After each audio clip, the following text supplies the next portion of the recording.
上面，上面，中间，中间，下面，下面，前面，前面。代表放在上面，放在上面，放在中间，放在中间，放在下面，放在下面，放在下面。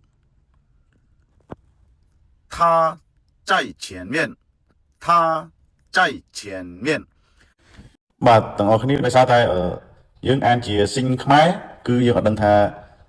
មានសម្លេងទី1សម្លេងទី2សម្លេងទី3និងសម្លេងទី4ទេតែយើងអាចអានបានអញ្ចឹងដូច្នេះហើយអ្នកទាំងគ្នាត្រូវតែអានតាមលស៊ឺអានតាមសម្លេងលស៊ឺហើយនឹងមើលស៊ីងជាភាសាអង់គ្លេសនោះ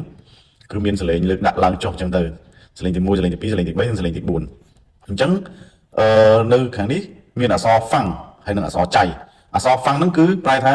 ទុកឬក៏ដាក់ទុកឬក៏ដាក់ឬក៏ប្រឡែងអញ្ចឹងមានន័យថា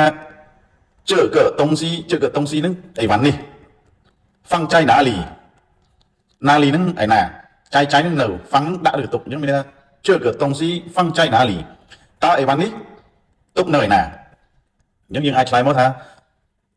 អីវ៉ាន់នេះទុកនៅខាងលើ这个东西放在上面បើទុកនៅខាងក្រោម放在下面បើទុកនៅកណ្ដាល放在中间មួយទៀតថាចៃ前面មានន័យថាគាត់នៅខាងមុខអញ្ចឹងបើគាត់នៅខាងមុខខ្ញុំថាចៃ我前面គាត់នៅខាងមុខខ្ញុំបាទនេះគឺជាសៀវភៅបង្កើតប្រយោគបងប្អូនអាចទំនាក់ទំនងជាវបានសូមអរគុណ